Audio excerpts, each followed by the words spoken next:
Hello দ্বাদশ শ্রেণী প্রিয় ছাত্রছাত্রী, কেমন আছো? আশা করি সকলেই ভালো আছো। আমরা তোমাদের নিয়ে চলে এসেছি দ্বাদশ শ্রেণীর একটা কবিতা নিয়ে। আশা করি সকলেই বুঝতে পেরেছো যে কবিতাটা কি হতে চলেছে।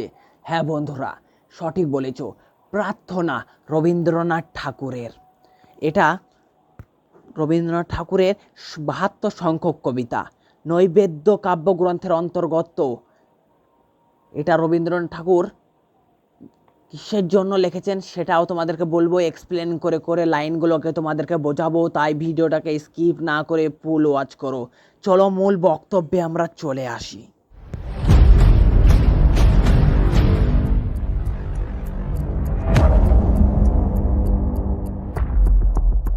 চিত্ত যেথা ভয় শূন্য, উচ্চ যেথা শির, জ্ঞান যেথা মুক্ত যেথা গৃহের প্রাচীর। যেখানে মানুষের মন সব ভয় থেকে মুক্ত থাকে আর মাথা থাকে সব থেকে উঁচু, আর যেখানে জ্ঞানকে কোনো সীমার মধ্যে আটকে রাখা হয় না, বাড়ির দেওয়াল আটকে রাখতে পারে না। দিব সর্বরী মানে সর্বশক্তিশালী, আপন প্রাঙ্গণতলে দিব সর্বস্বরী, বসুধারে রাখে নাই খণ্ড ক্ষুদ্র করি। যেথা বাক্য হৃদয়ের উৎস মুখ হতে, উচ্ছ্বসিয়া ওঠে যেথা নির্বারিত স্রোতে। দেশে দেশে দিশে দিশে কর্মধারা ধাই, অজস্র সহস্র বীজ চরিতার্থ তাই। এখানে বলেছে দিব সর্বশ্রী মানে হচ্ছে পৃথিবীকে ছোট করে দেখা নয়, সর্বস্ব শক্তিশালী দিব সর্বরী। দিব সর্বরী মানে হচ্ছে পৃথিবী সবচেয়ে শক্তিশালী, সর্বস্ব শক্তিশালী মানুষ মানে পৃথিবীকে ছোট ছোট অংশে ভাগ করে রাখা হয়নি, যা উচ্ছ্বাসিত হয়ে ওঠে বাধাহীন স্রোতের মতো, যে দেশে সব দিকে সব মানুষের কর্মের ধারা বয়ে চলে। যেথা তুচ্ছ আচারের মরু বালু রাশি, বিচারের স্রোতপথ ফেলে নাই গ্রাসী। নিজে চরিতার্থতায় কথা বয়ে চলে, যেখানে অপ্রয়োজনীয় আচার অনুসানে।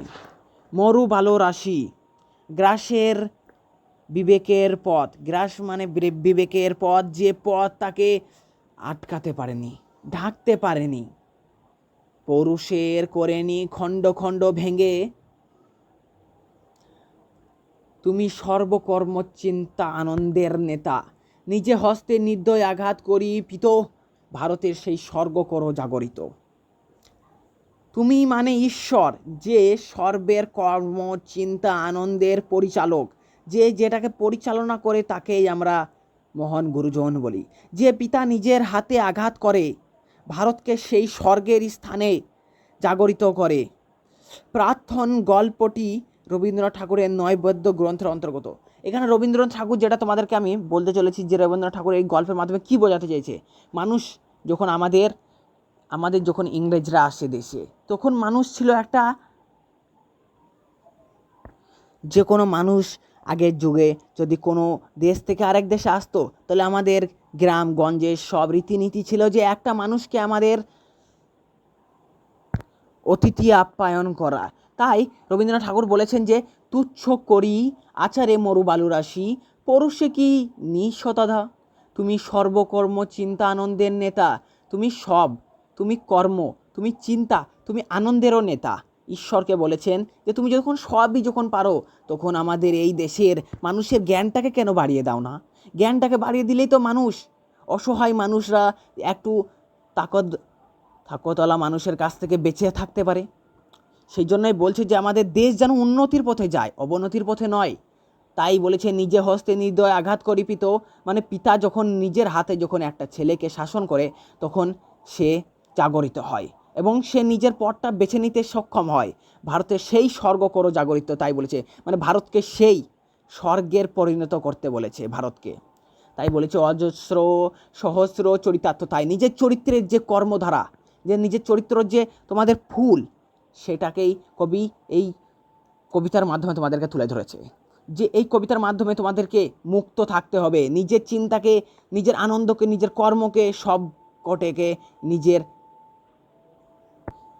হাতে রাখতে হবে, কারোর কথাই নয়। নিজে যা বলতে হবে, নিজের উন্নতির পথে, নিজের দেশের উন্নতির পথে তোমাদেরকে চলতে হবে, সেটাই কবিতা তোমাদেরকে কবিতার মাধ্যমে কবি রবীন্দ্রনাথ ঠাকুর আমাদেরকে বুঝিয়েছেন। কাব্যগ্রন্থ 72 সংখ্যক কবিতা এটা। চলো সকলকে আবার দেখা হচ্ছে নেক্সট ভিডিওতে। আশা করি সকলে ভালো করে বোঝাতে পেরেছি, সকলকে একবার বোঝালেই সকলের মাথায় ঢুকে যাবে আশা করি। চলো সকলকে বাই, কার্টুন আকারে নিয়ে আসার জন্য প্লিজ